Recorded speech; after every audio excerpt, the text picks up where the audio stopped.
capítulo 11, a partir do versículo 12. Vamos repetir o versículo 22, amados. Todos juntos, versículo 22, 1, 2, 3. E Jesus respondendo lhe disse: tende fé em Deus. Mais uma vez, tende fé em Deus. Tende fé em Deus. Oremos. Senhor Deus Todo-Poderoso, eu sei que o Senhor está presente. O Senhor nunca falha, a sua palavra nunca falha. Ajuda-nos, ó Deus, a obedecer esta palavra, a crer como o Senhor nos ensinou. Espírito Santo, estamos aqui para falar de fé, que vivemos por fé, andamos por fé, estamos aqui por causa da fé, do contrário não estaríamos aqui. Pai querido, que a tua presença esteja conosco e nos ajuda a vivermos esta palavra em nome de Jesus. Amém. Podem sentar, amados. Aleluia. Amados, o Senhor Jesus Cristo, Ele chamou a atenção dos seus discípulos quando Pedro lembrou-se do que Jesus havia dito à figueira. Existe aqui toda uma situação aqui a respeito dessa figueira, que falaremos em uma outra ocasião. Por que Jesus amaldiçoaria uma figueira? Mas Jesus assim o fez e ela morreu. Quando Cristo foi questionado, aliás, foi lembrado do que disse pelos seus discípulos que estavam admirados, Jesus disse a eles: tende fé em Deus. Porque Cristo direcionou a cada um de nós a olharmos para Deus.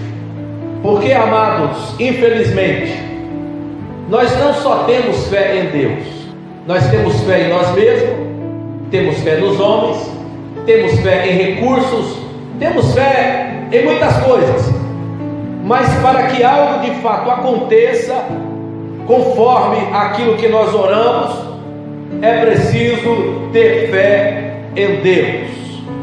E foi a primeira palavra de Jesus: tende fé em Deus. Uma das razões está no próprio livro dos Salmos, capítulo 20, versículo 7. Se alguém quiser ler, quando o salmista diz que não é só em Deus que as pessoas confiam. Se alguém achou e quiser ler, pode ler, por favor. Salmo 20, versículo 7. Amém. Então perceba que uns confiam em carros e outros em cavalos. De fato, aqui é na questão de guerras e batalhas. Quem tem os melhores carros vencerão as guerras. Quem tem os melhores cavalos, porque tem cavalo de guerra, ou não tem? Sim, tem cavalo da gente passear, tem pangaré, né? Mas tem o cavalo de guerra. Os cavalos de guerra são diferenciados. Os carros fazem toda a diferença, mas as pessoas erradamente põem neles a sua confiança. Uns confiam em carros e outros em cavalos, mas o salmista está dizendo: mas nós faremos menção do nome do Senhor nosso Deus. Ou seja, não confiaremos em carro, não confiaremos em cavalo, faremos menção do nome do nosso Deus. E Jesus disse: tendes fé em Deus. Tendes fé em Deus. O profeta Isaías também falou algo parecido com isso. Isaías 31, versículo 1. Os irmãos observaram? Ai daqueles que descem ao Egito a buscar socorro. Ai, Deus está dizendo aqui para o seu povo, para Israel. E se nós trazemos para cá, Deus está dizendo: ai de vocês se for para o mundo buscar socorro. Ai de vocês se tirar a fé em mim e colocar em qualquer outro recurso mundano. Ai de vocês. Ai de vocês se estribarem em cavalos. Ai de vocês se confiarem em carro, porque são muitos.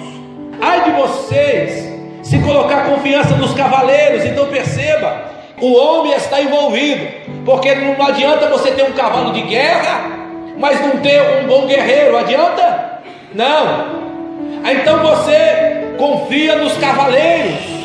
O que adianta eu ter uma arma de guerra, mas eu não tenho ninguém preparado para usar esta arma? Então as pessoas não só confiam na arma de guerra, mas confiam nas pessoas preparadas. Mas Deus está dizendo: ai de vocês por não atentarem para o Santo de Israel e não buscar ao Senhor. Ai de vocês. Amados, tendes fé em Deus. Marcos capítulo 11 versículo 22. Jesus foi lembrado do milagre e da maravilha da figueira morta. Jesus logo disse aos discípulos: creia em Deus, ponha a sua confiança em Deus. Devemos, irmãos, confiar em Deus. Salmo 68 versículo 17, alguém leia. Aleluia. Os carros de Deus são 20 milhares, milhares de milhares. O Senhor está entre eles, como em Sinai, no lugar santo.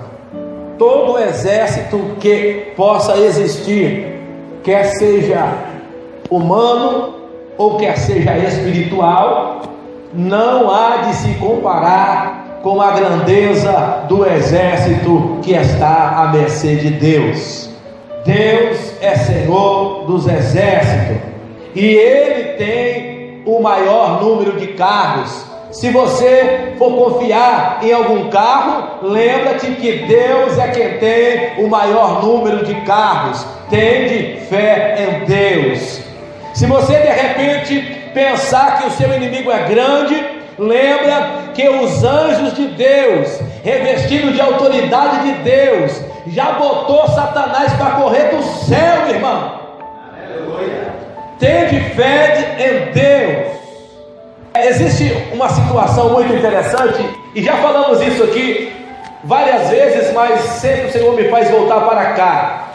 Em Gênesis capítulo 26, quando houve fome na terra, e Abraão já havia morrido, e Isaac foi para Abimeleque, o versículo 1, rei dos filisteus, em Gerar. Isaac era nômade. Naquele tempo os homens eram assim: se aqui a coisa está boa, vamos ficar aqui; se a coisa está ruim aqui, vamos sair daqui. Então aonde ele estava não tinha recursos para ele, para a sua família, para os seus animais, e ele então foi para Abimeleque, que era rei dos filisteus. E quando chegou lá, o que Deus disse? Versículo 2 até o versículo 6, Deus disse para ele: fica nesta terra, fica neste lugar, não desça para o Egito. E sabe o que é interessante? Quando Abraão desceu para o Egito, Deus o repreendeu para que ele saísse dali. E agora Isaac, antes de ser tentado a descer para lá, Deus diz: não desça para lá, porque o Egito representa o mundo.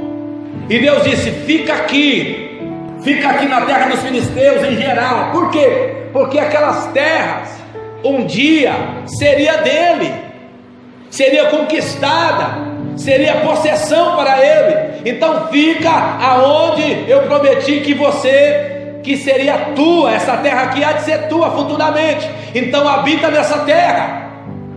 E ele creu em Deus. E diz o texto que o versículo 12, que ele semeou naquela mesma terra e colheu naquele mesmo ano sem medida, porque o Senhor o abençoava. Tende fé em Deus. Fica onde Deus quer que você fique. Fica no lugar que Deus determinou para você. E sabe o que é interessante? Que lá na frente Deus mandou Israel para o Egito.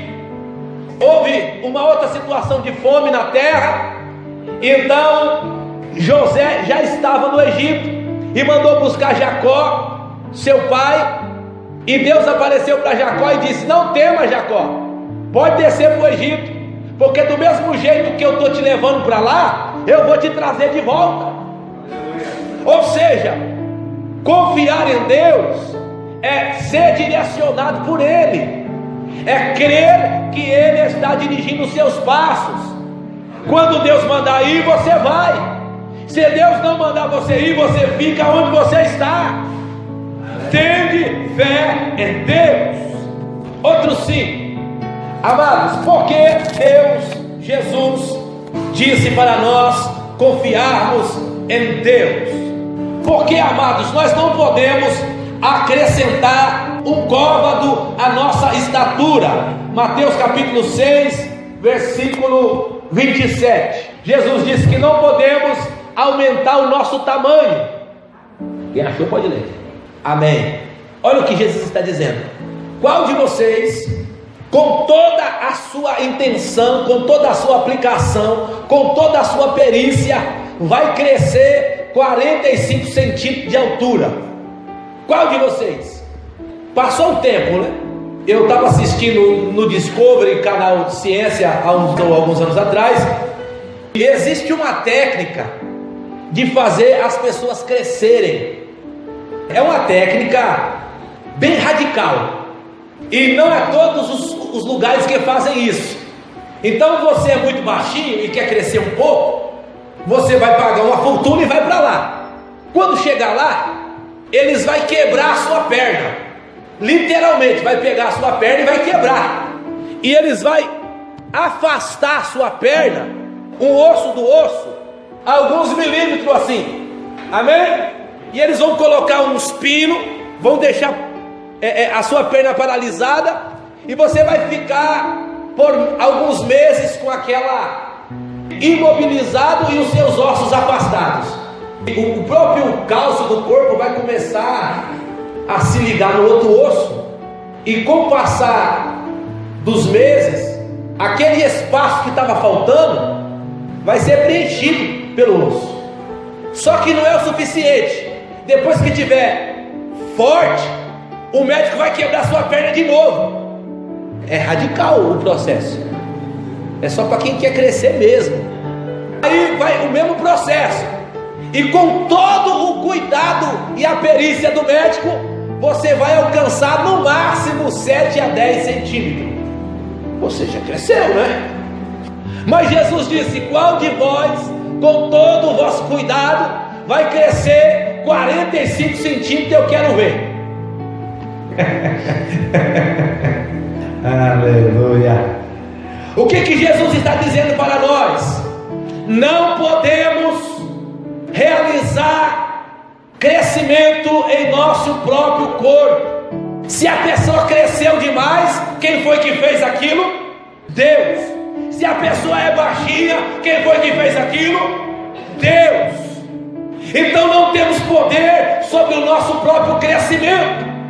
Então Deus disse: tende fé em quem? Em Deus. Não temos poder de mudar a cor do nosso cabelo. Mateus 5,36. Amém. Mas uma coisa é certa: você pode até pintar o cabelo, mas que o branco vai voltar, vai. Por quê? Quem foi que pintou foi Deus.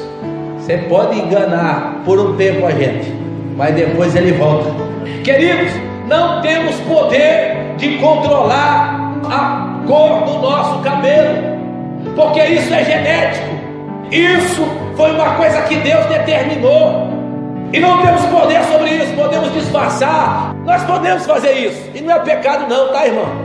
Ninguém vai deixar de ir para o céu, mas que o branco vai voltar, vai. Mas por que Cristo diz essas coisas para nós? Para nós não crermos em nós mesmos. Tende fé em Deus. Nós não podemos, irmãos, não temos poder nem sobre os passarinhos. Mateus capítulo 10, versículo 29. Alguém leia? Aleluia. Deus está dizendo que nenhum passarinho vai cair por terra sem que Deus entregue ao homem. Nenhum passarinho vai cair por terra. Nenhum animal será morto para sustento do homem, sem que Deus entregue esse animal para o homem. Lembra de Esaú? Esaú era perito na caça, era caçador, mas ele não conseguiu, irmão. Sabe por quê? Porque nenhum animal será morto sem que Deus entregue ao homem. E ele chegou com fome, e o que tinha preparado? E Jacó falou assim: você não quer trocar sua bênção não? Troca a sua bênção aí, troca aí que a gente, né? Aí ele disse assim: por um prato de lentilha? Falou assim: o que me adianta a primogenitura se eu estou com fome? Perceba, irmão, que o animal não foi entregue a ele para que ele fosse provado, e ele foi provado e caiu na tentação. Vendeu a primogenitura porque estava com fome, e deu tudo certo. Vai Jacó, para ele não. Amados, disse o salmista: somos como a erva do campo. Salmo 103, versículo 15 a 16. Alguém leia? Amém. Porque o homem são seus dias como a erva, como a flor do campo, assim floresce, pois passando por ela o vento logo se vai, e o seu lugar não conhece mais. A gente entende isso muito bem, né, irmãos? A mídia, ela lança artistas, ela promove pessoas que são extremamente belas, não é assim? E a gente se admira com a beleza de homens e de mulheres, mas os dias se vão. O pessoal mais antigo lembra como as mulheres morriam de prazer em assistir uma novela com o Tarcísio Meira, porque ele era bonitão, o galanzão, não era? E hoje ele é o galanzão?